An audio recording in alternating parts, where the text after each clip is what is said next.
Hey guys, it's CB here, and today I want to tell you guys about a $10,000 mistake that I made. Now, $10,000 mistake doesn't mean I lost 10K, it just means that 10,000 could have been used better elsewhere. As you can see from the title, the mistake was buying $10,000 worth of Terastal festival boxes.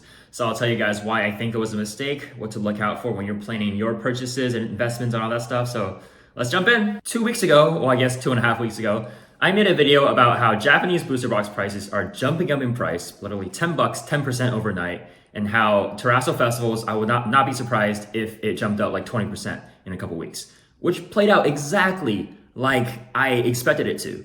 Because 2.5 weeks ago, I think boxes were around 100 bucks, maybe a little bit under that. And now today, they're about 120. We see sales for 120, maybe a little bit over 120. So as expected, it jumped up 20%, just like I thought. So in theory, I should have made money or at least moved some product, right?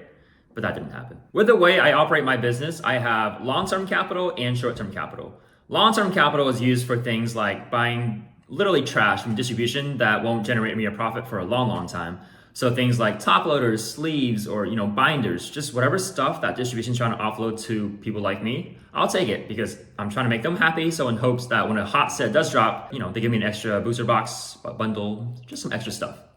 And it's also reserved for Pokemon investments. So my investments in Surging Sparks booster boxes and Pouting and Fates booster bundles, 2 videos that I made a while back, those were also used with long-term capital because I don't plan to touch those for 6 months to a year. Then I have short-term capital.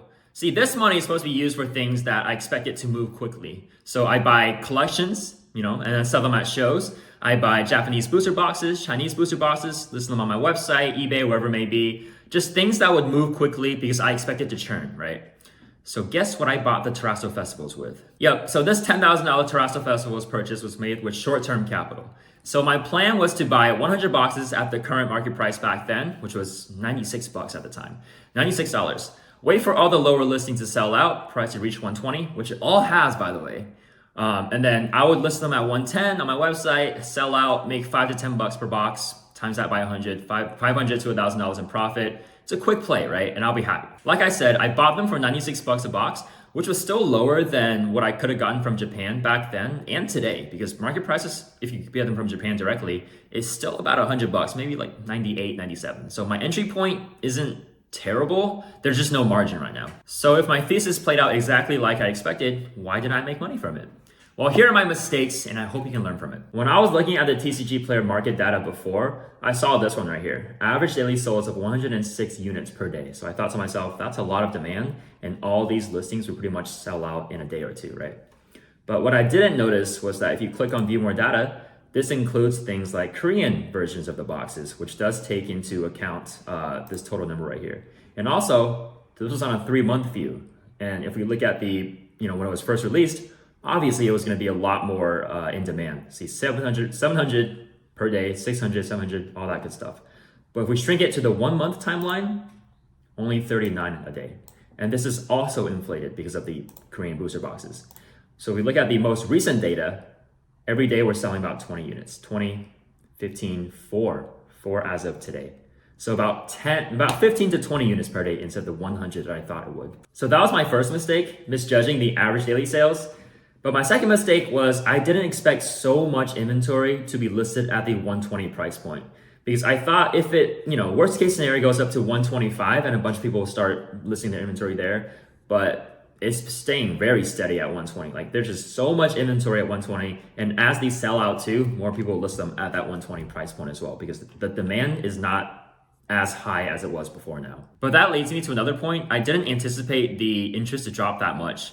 Because before I bought the 100 boxes, I was moving pretty much every day. I was moving a couple boxes here and there.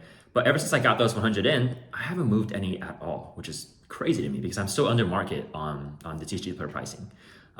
So maybe people are putting money into battle partners. Maybe they're putting money into the new heat wave that's coming out. Who knows? But interest on Terastal has gone down dramatically. And the final mistake was the reprints. See, I had taken that into account. I knew that it was going to be reprinted end of March to April and then way down the line too, most likely.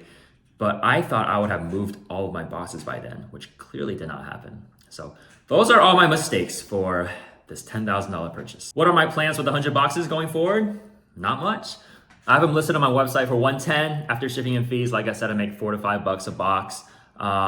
Maybe go to shows, try to sell them off that way, slowly and steadily. But as long as I break even on them, I'm okay with, because I still get like $200 in credit card points. It just wasn't the best use of my time or capital at the time, or now, or ever. The only thing that does scare me a little bit is the reprints that's coming at the end of March, and then of course April, May, June, July, April, whatever. I don't know how much the reprints are going to affect the price, but hopefully it doesn't drop them too much. But at the price point I got them at, like I said, it's still cheaper than what I can get them at today, so it's not a complete disaster. That's all I got for you guys today. I just wanted to get on here and tell you guys about this terrible business decision that I made. Hopefully learn something from it. I certainly did. Won't be making the same mistake twice, that's for sure. But if this was helpful, please like the video. If you do, you'll get amazing luck on your next pack opening. If you don't, nothing's gonna happen, don't worry. But thanks for hanging out, and I appreciate it. See you guys in the next one. Bye.